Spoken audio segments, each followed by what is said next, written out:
The premise of the movie is set far in the future. Because of excessive and unethical use of natural resources, the world faces a new pandemic every year that kills billions of people. Humans have started to see life as a curse, as they can catch a deadly virus and die anytime. Then, one day, amidst all the disaster, a scientist named Pilot comes as a blessing to humankind. He makes a genetic discovery that can turn humans immortal, giving people hope to live in a fairy tale void of the fear of death. In a short time, he invents the practical use of the discovery, and the remainder of the human race transforms into eternal beings. The scene changes to 200 years in the future. The system of immortality has changed now. Only a select group of people who live inside a domed city get a chance to go through a process called the freeze, which makes them immortal. Pilot runs the entire city and has hundreds of employees working for him to maintain order. People at a young age are brought to the domed area and are evaluated by Pilot himself. He pinpoints the moment in their life when they are at their peak, which is when they get the freeze. For most people, this age is around 25, but it can vary from person to person. Hence, the domed city is filled with immortals and people looking to become immortals in the future.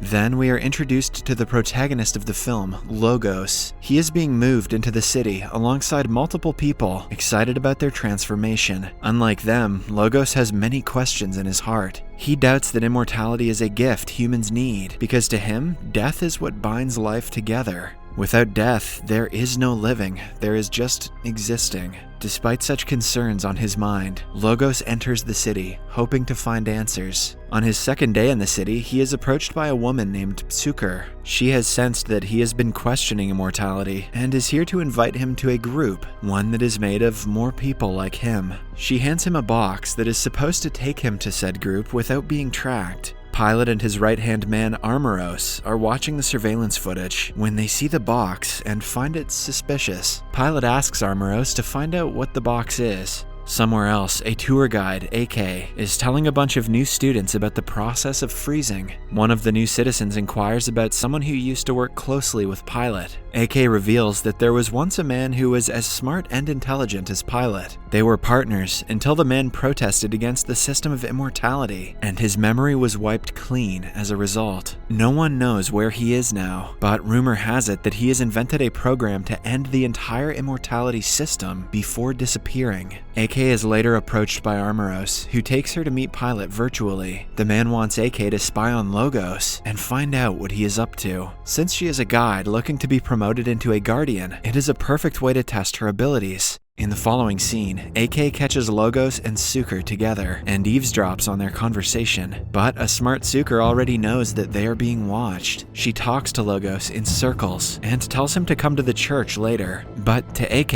it sounds like a normal, friendly conversation. Later, Pilot is told this, but he refuses to let go of the matter. He again asks AK to continue to spy on Logos and make a report about all his activities. To do so, AK has to be close to him. Hence, she approaches him the next time she finds him alone. She comments on the book he is reading and starts a conversation about immortality right away. Logos asks her if she believes the things she tells her students as their guide. It makes AK think, and she registers that she doesn't have an answer. The following day, she appoints a set of twin sisters to spy on Logos while she is not around. The twins are also hoping to be promoted, so they accept the job in an instant. At the same time, Logos goes to the church and meets Psukar. After confirming that no one has followed him, he is allowed inside. A man named Massim welcomes him in and introduces him to a programmer and scientist, Medoran. Everyone in the group is like Logos. They question the immortality system and are unsatisfied with Pilot's method. It is then revealed that people are given a dosage of a drug named maintenance every day to supposedly prepare themselves for the freezing process. But the group has found out that the drug makes them submissive, suppressing human emotions and instincts.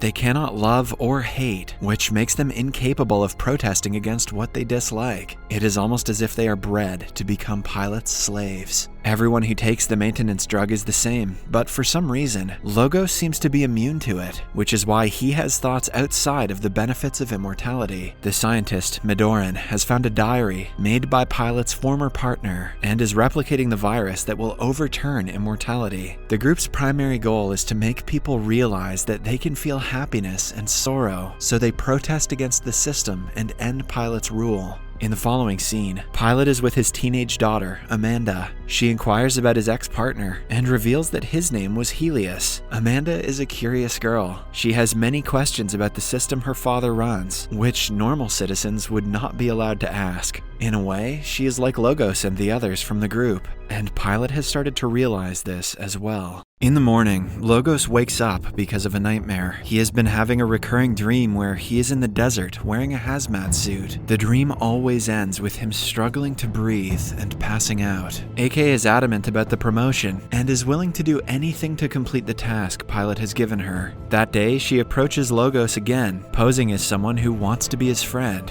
However, in the middle of the conversation, she asks him if he takes the maintenance drugs that prepare him for the freezing process. Logos is taken aback by the question, but he lies and says yes. After some time, he is with the group that is planning to disturb the flow of maintenance drugs by changing the code, which can be done from the Capitol building. This is sure to show people how it is to feel human emotions. But to recode, they need access to the underground tunnels of the Capitol building. Logos remembers that AK works in the Capitol, and her card can be used to gain access to areas that are otherwise not open to the general public. He goes to meet her and asks her if she takes her maintenance drug. Before she answers, the twins interrupt them. We see Armoros asking AK what Logos was talking about, but she lies to him and claims that he just came to say hi. Logos' question remains on her mind for the rest of the day. Hence, she eventually goes to meet him. He trusts her and brings her to the rest of the group, revealing every step of their plan and their goal to someone who has been sent to spy on them.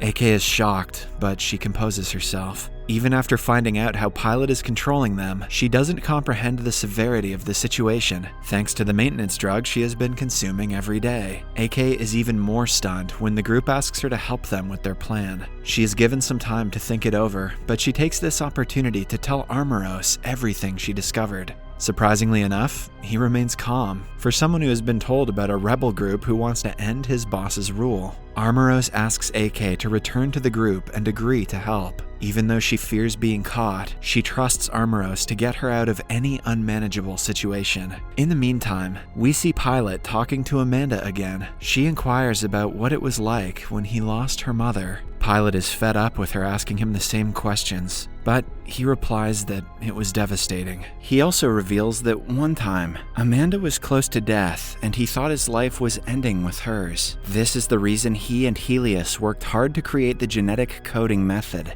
However, Pilot claims Helios was jealous that he got all the credit, which caused a rift in their friendship. After hearing everything he has to say, Amanda comments that the last part changes every time he tells her the story. Then, we see AK come to the rebel group offering help. They create an elaborate plan and assign specific tasks to everyone before finally executing it. But when they sneak into the building and are about to enter the tunnel, an alarm rings. This is actually AK and Armoros' plan to separate Logos from the rest of the group and arrest him. It works, and eventually he is captured and taken into the medical room. The doctors perform a memory wipe on him, causing him to forget everything. AK feels terrible for doing what she did to Logos. After finding out that his memory was wiped, she protests that she wants to meet him, but Pilot warns her to do only the things she is asked to. Moreover, her presence might trigger some memories in him. AK is distressed for a few hours before the twins inform her that they saw Logos earlier. AK runs to meet him, but he fails to recognize her. He has also been given a heavier dosage of the maintenance medicine, which has turned him into an immortal. He doesn't feel any pain or happiness. In AK's head, he is a living dead, not an immortal. It is then revealed that AK has also not been taking her maintenance drug since the day she was told about Pilot's true intentions. She finally realizes that she has made a huge mistake and runs to meet the rest of the group. AK cries, apologizes, and begs for forgiveness, but the group doesn't trust her anymore. She then tells them about Logos and how he has been changed into a robot without memories. After repeatedly promising that she has realized the truth, the group counts her in as their teammate again. In the next scene, they abduct Logos from a mental facility he was being kept in. They begin recovering him, while Pilot finds out about the disappearance. He also discovers that AK was involved and blames Armoros for not being careful enough with the people he employs. Somewhere else, after talking to AK for a few hours, Logos finally starts getting glimpses of the past. Although he still has a lot to remember, he figures out the group's purpose and is happy to rejoin them. In the following scene, the group is planning to continue their plan to hack and reprogram the maintenance system. Since AK is not a member of the Capitol anymore, she asks for help from the twins. It works, and they gain access to the underground facility. They are eventually successful in changing and overriding the program. While they are at it, the group is fortunate enough to find diffusers that can be used to turn people from immortal to mortal. Then, we see the entire group escaping to the city. They take shelter in between the mountains by building tents. Suddenly, Logos has an epiphany and uses the diffuser on himself, desperate to feel emotions. He passes out right after, which scares everyone. The doctor of the group helps him, and he returns to consciousness in a few hours. AK, who is scared for him, finally admits that she has started to like him. Logos also tells her that he feels the same. In the following scene, the group finds out that Pilot is launching a new program today that will strengthen his hold on humans. He wants to deliver a live message to his people, but the system is hacked by the group. Instead of Pilot, Logos appears on the screen and tells the people everything about Pilot's unethical way of controlling everyone. He asks them to think freely at least once and promises that everything will be crystal clear to them after that. The people are riled up upon hearing the long speech. Armoros tells Pilot that they must stop the group as soon as possible, but Pilot is cool as a cucumber, assuming that his system can never malfunction and the general public can do nothing. After that, AK comes into their view with the diffuser. She uses it and turns herself into a mortal. At last comes Amanda with a twist. She reveals that before dying, Helios stored his cerebral data, his emotions, his thoughts, ideologies, and so on, into a hard drive which has been downloaded into her brain. In other words, she is Helios. In the last scene, AK narrates that Amanda is the key to returning humans to their natural form. She is hopeful the group will soon be contacted by her. Subscribe for more videos like this, turn on notifications, and leave a like to help the channel out. Thank you for watching.